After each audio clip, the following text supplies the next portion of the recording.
Hello, welcome to Tarot with Tanya. This is 7 cards for 7 days, and we are looking at the week of Monday, May 12th to Sunday, May 18th. Thank you so much for being here. I will talk about the astrology for the week, and then I'm using the Gustav Klimt deck for the tarot cards, and then we'll finish with a Tree Keeper's Oracle card. As always, take what resonates for you, developing your own intuition, and just let the rest go. It's a reading for the collective, for all of us, so more general in that sense. I will say this about the cards, that the week ends better than it begins in those energies, but anyway, we'll lay the ground with the astrology first. So we begin with the moon in Scorpio on Monday, and I believe it's early afternoon or so, by at least Midwestern time, Central time, that it will be a full moon.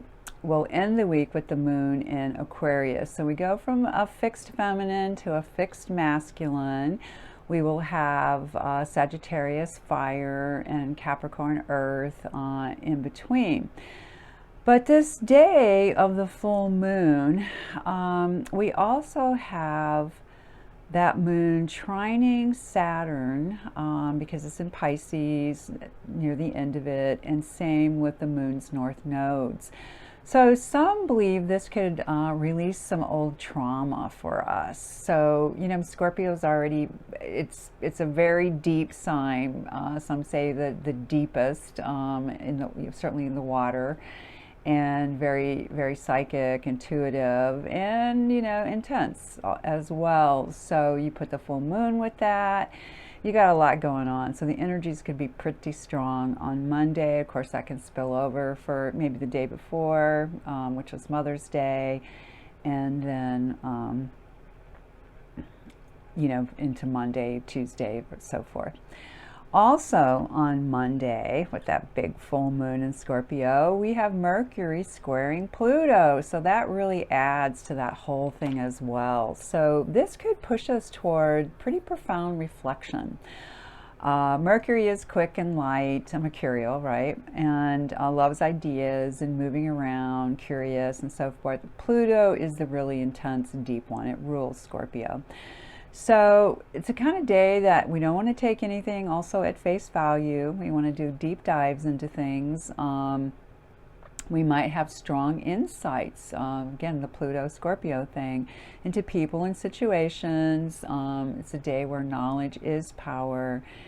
And we want to also be a little deliberate with our speech. You know, between the Mercury and the Pluto and the Scorpio and all of that, the full moon, we could get, you know, urges to say things, but you just be deliberate about what you say. And other than that, of course, we still have Sun in Taurus at this point, and other planets are not moving at the moment. I mean, they're always moving, but, you know, no big transitions right now. When we get to Saturday, we do have the Sun conjunct Uranus. And, you know, Uranus is the wild, out there planet, sudden changes, disruptions, genius / crazy. I mean, it's a ruler of Aquarius. And then we'll also that day have Mercury squaring Mars. So with the Sun conjunct Uranus, it could be very exciting, you know, because that's an exciting energy, and the Sun expands, intensifies that. Again, sudden changes, unusual events, perhaps on the other side of it, kind of a restlessness. It can make us very strong-willed, individualistic. And then when you get that Mercury Mars stuff, it could be impulsive, a little irritable, and you know, Mars is action and energy, and Mercury is, you know, moving quick. So you want to be careful driving, things like that, and use caution in your speech as well. So we kind of begin the week with that and kind of end the week with that sort of energy. And the cards are interesting. We begin on a fairly masculine note and end on a feminine note. So we start, again, the Gustav Klimt Golden Deck, and we begin with this Nine of Swords. That so fits for me with that full moon, Scorpio trining Saturn and the moon's north node and the Mercury squaring Pluto, and perhaps a release of trauma, because this card, it's mental because it's swords, so it's air, and yet there's an intensity to it. It can be a strong self-cruelty, and that image does come across here to me. It almost looks like someone in despair, but we have to remember, because it's mental, it can dissipate as well, but it can be some strong feelings on Monday. And Tuesday, I believe this is our only major rite for the week, and that is the Hanged Man or Hanged One. And these are a little shiny, aren't they? So I'll bring that in so you can see it. I love his artwork. Being suspended, right? Going upside down to have a different perspective, letting the blood rush to the head changes the thoughts. Waiting on something could be part of this energy. The moon will still be in Scorpio, I believe, until Tuesday evening. You know, well, that full moon energy will still somewhat be there, but starting to dissipate. But it could give us a sense of, all right, I need this change of perspective. I can see the world is different right now, but I'm not sure where it's going, perhaps kind of waiting on the revelation. On Wednesday, we are back to the swords, and this time it's the Two of Swords, which is a little bit easier. Frequently, this is a card that depicts someone in the process of trying to make a decision, and doing so in a very detached way. Could be logical. It is air, so it's mental. Here, I mean, you get such a different kind of picture. And, you know, you have the two males, but it almost seems like it could be the same person.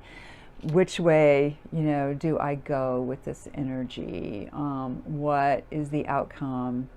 The space in between, right? The two swords. So it could be decisions for that day. And pairs of communication as well. We get the 10 this time of swords on our Thursday. And of course, when I saw that 9, I thought about the 10, and then here comes the 10. And this one, I often think of this card as being related to Thelma and Louise, if you ever saw that movie. When they get to the end of it, if you have seen it, or you can look it up, if you care to, they have to make a decision, and they make a pretty drastic one because they're not going back. And this card has a little bit of that kind of feel. It's like, I gotta put down my stuff. I can't go on this path anymore. This particular trajectory is over. I am finished with it. That kind of energy on Thursday. Friday, we get another 10, and this time it's the 10 of Wands. And it's a, you know, of course, the 10s are the ends of the minors. We go into the people cards or the royal cards after that, but the 10 is the peak number for those. And that's why it's kind of like, all right, I can't go any farther with the 10 of Swords in the mental realm. And this one is more like energy.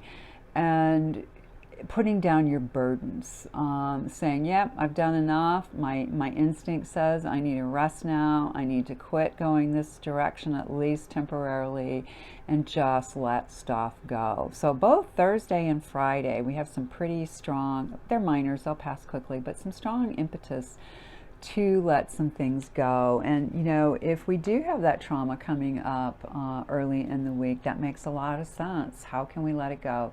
How can we it might not be finished with it forever, but it could be another big layer peels off, and you know, we feel healthier, more grounded, more centered. When we get to Saturday, I mentioned the feminine, and we get another 2, so that's 2 2s and 2 10s for the week. And this one, of course, is the Pentacles. So this one often, hopefully you don't see that, but it's a little low battery message there. This one often is about balance. Some cards you'll see the yin yang, or some kind of balancing situation, maybe somebody juggling with something. Here, of course, you see a female figure and 2 children, and nurturing them. I mean, in the sense of, you know, giving them food. It looks like something to drink or something to eat, and keeping balance. And of course, you have the 2 children, which, you know, that's part of that that balancing of the 2s here. And it's going to be on a material level because of it's being a Pentacles card. So dealing with real things, keeping things in balance. And then we end with another pentacle, and this time the Ace. So this is real change, real new start. So it's almost like the change has happened through the week. There's been the lifting up of the old trauma, hopefully from a more detached, less emotional. Not that you won't feel it, but maybe can feel a little bit, like I said, more detached from it. And, you know, go through the letting go process, and then something that's new, something that's embodied, something that feels really, really good, a fresh start. All right, so those are our tarot for the week. And overall, I'd say the biggest focus is on letting go and being okay with that. We will end today with our oracle card from the Tree Keeper's Oracle, and what came up for us was another 9. So there's a lot of pairing going on. We had that 9 of Swords, we had the 2 2s and the 2 10s this week. So I feel mostly that's wanting us to balance. See this side, see that side, keep it in balance. But here, Keeper of Trust. All that you are to become is already inside you. Just as an acorn has a blueprint for the oak tree, you have a design inside for what your soul tree wants to become. Your mind is the least dependable purveyor of direction. By all means use it, but not as your ride or die in times of creativity or crisis. That's what your soul is for.